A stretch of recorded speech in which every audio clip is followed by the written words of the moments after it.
মানে ঝটিকা অভিযান হচ্ছে গত 3 দিন আমাদের বিভিন্ন পয়েন্টে সন্ধ্যার পরে আমরা করেছি। এখন আমরা নির্ধারিত করে সময়টা বেঁধে দেইনি, আগেভাগে সময়টা বেঁধে না দিয়ে আমরা বিভিন্ন জায়গায় ঝটিকা অভিযান করছি। এবং আপনারা দেখছেন হয়তো, আমি ফেসবুকে দেখলাম যে ট্রাকে করে এই যে কিছু সিএনজি, এই যে সিএনজি নয়, এই যে ব্যাটারি চালিত অটোরিকশা, এটা সিলেট শহর ত্যাগ করছে। আমাকে একজন এই স্ক্রিনশটটা পাঠিয়েছেন।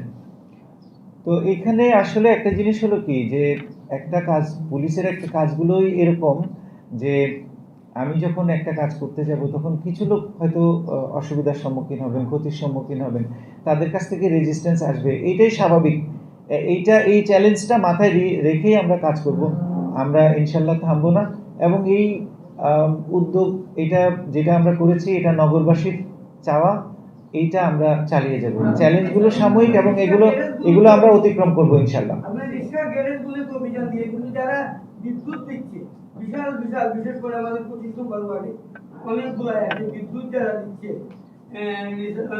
যে ব্যাটারি চালিত, এই ব্যাপারে যদি একটা ব্যবস্থা নেয় তাহলে মানে আরো আমরা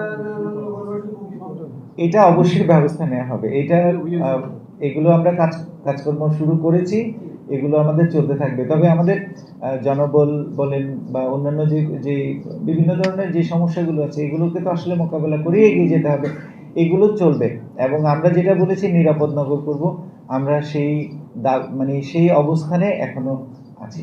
কল সেন্টার যেটা, সেটা আমরা বাস্তবতা নিরিখে 11টা লাইনের একটা কল সেন্টার চালু করেছি এবং আমাদের কাছে ইনিশিয়ালি মনে হয়েছে যে এইটা দিয়ে আমরা এই সার্ভিসটা দিতে পারবো। তবে একটু জানিয়ে রাখি, সেটা হচ্ছে কল সেন্টার সার্ভিস এবং আমাদের এই জিনিয়ার সার্ভিসটা কিন্তু টোটালি আলাদা। এটাকে আমরা এখনো ইন্টিগ্রেট করিনি।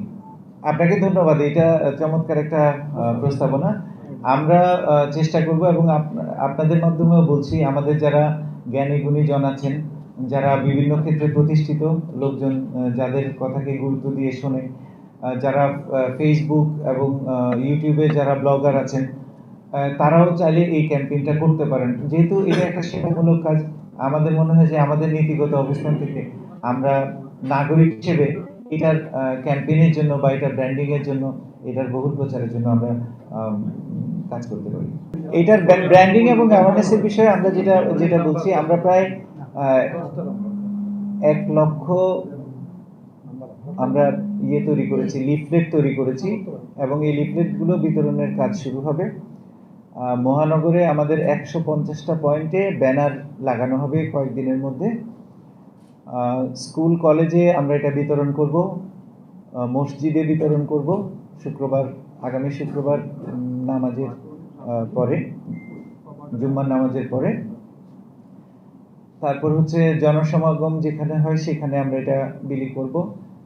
এবং এটা আপনার ইনস্টল করার জন্য টেকনিক্যাল সহায়তা যদি প্রয়োজন হয়, সেক্ষেত্রে আমরা 2-1 জায়গায় এই টেকনিক্যাল হেল্প ডেস্কও স্থাপন করব, এটা অল্প কিছু সময়ের মধ্যে।